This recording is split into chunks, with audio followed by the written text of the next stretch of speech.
Eu até cito isso no Esfarrapados, esse livro que eu tô. Acho que eu nem Uhum. te mostrei a capa, que é esse aqui que eu Eu lancei. recebi, César. Ah, Tá aqui, né?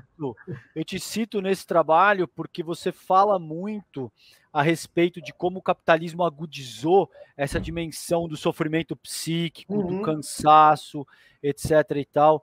E me parece que nesse trabalho, eu ainda não li esse trabalho, mas com base com pessoas que eu conversei, você fala a respeito dessa dificuldade do luto na própria sociedade do desempenho, né? Onde não se permite espaço para a elaboração da Uhum. perda, onde você tem Uhum. todo um modelo de sociabilidade organizado à competição e a maximizar lucro o tempo todo. Fala um pouquinho disso para a gente, porque eu acho que, assim como o ponto anterior, que você salientou o luto como uma dimensão coletiva, por Uhum. exemplo, Marx deixa muito claro isso em O Suicídio, né? Quando, Uhum. quando ele, Uhum. ele avalia aqueles relatos do Peixot e ele dá conta de que o próprio suicídio também tem uma dimensão muito coletiva, e eu identifiquei isso na tua Uhum. fala, Uhum. achei genial. Conta Perfeito. um pouquinho para a gente dessa questão.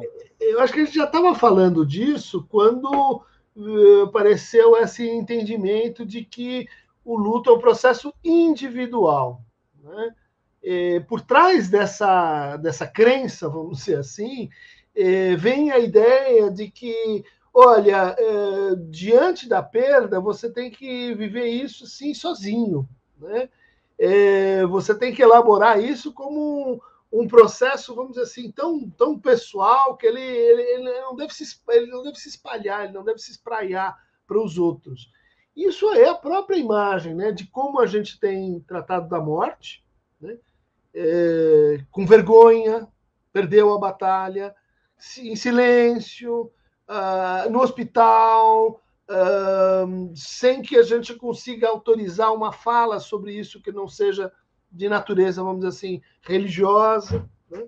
Porque, no fundo, o que está em jogo é algo que o capital ele não consegue admitir. Sociedade do cansaço diz o quê?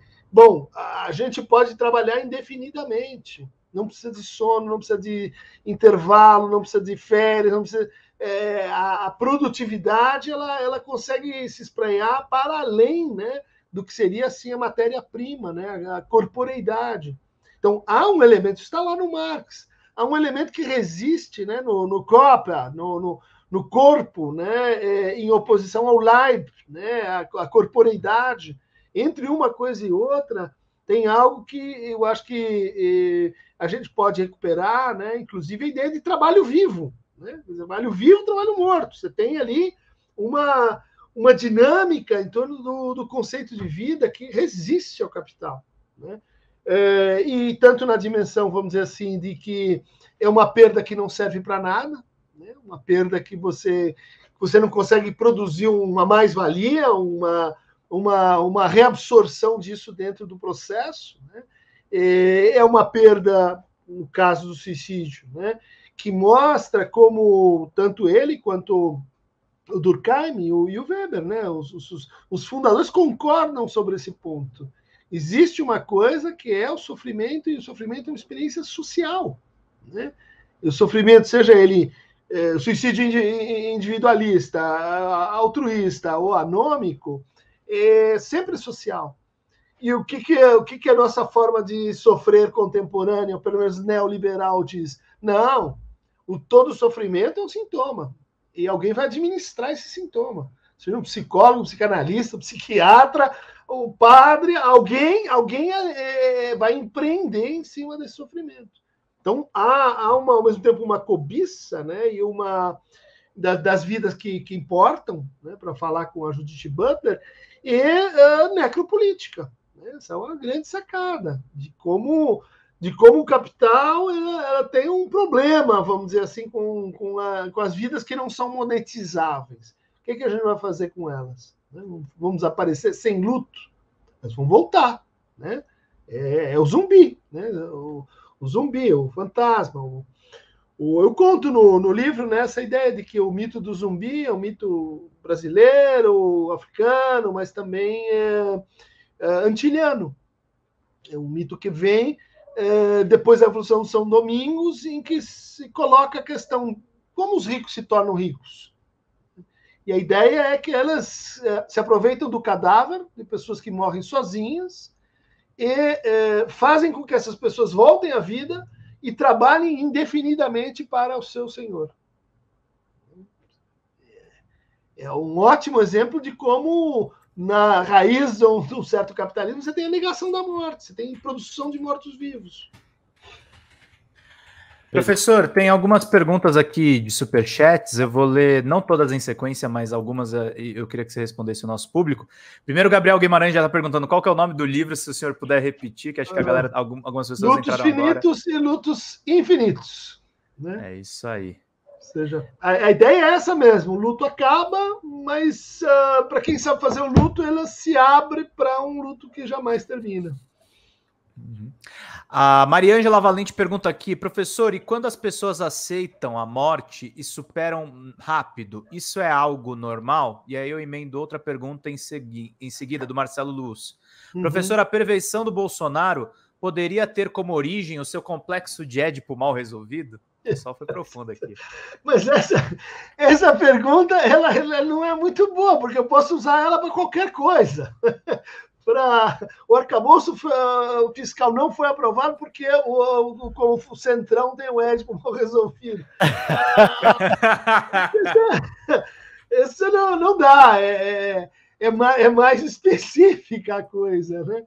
Mas em relação a superar a perda, uma observação assim, importante é de que o luto não é só um processo relativo à perda de entes queridos que morrem. Né? Uhum. O Freud diz lá, ó, luto é um processo que envolve a perda de um ente querido, mas a perda de uma abstração que ocupou o seu lugar. O luto é também a perda de uma nação. O luto é também a perda de nossos amores. Uhum. Então, quando você fala assim na perda de alguém que morreu, a gente tem que pensar no encadeamento das perdas dentro desse sujeito. Né? Às vezes, a perda de um grande amor é muito mais devastadora do que a perda de alguém que era querido, mas, estava numa relação com você que era do tipo A ou do tipo B. Então, a maneira de avaliar, né, puxa, ela superou o luto, varia muito de pessoa para pessoa. E isso é legal. Ou seja, que a gente não tem uma tabela, assim, não, se foi até 15 dias é normal, se foi um ano não é normal. É o tempo de cada um. E isso a gente, olha, não gosta. Tem que ter, assim, uma espécie de esquema, de esquadro, né? A superação do luto é uma palavra que eu só usaria se a gente entender superação como Aufhebung, né? Como conservação e ultrapassagem, né? Como perda, que é ao mesmo tempo um dispositivo de simbolizar. Né? Superar não é ir em frente, é guardar de forma reduzida, compactada, simbólica, aquele que você foi no teu trajeto futuro. E integrar aquele que você foi à comunidade dos mortos. Muito importante. O nosso ente super querido, ele vira parte de uma comunidade. Assim como a gente tem uma comunidade à frente, que é a comunidade dos que virão. Se você não faz alguma conciliação com os que se foram, vai ser muito difícil pensar nos que virão. E essa é uma tarefa para nós urgente quando a gente pensa no catástrofe climática, ecológica, futuros possíveis, né? Quer dizer, um jeito de aniquilar a nossa imaginação política é aniquilando o nosso processo de luto.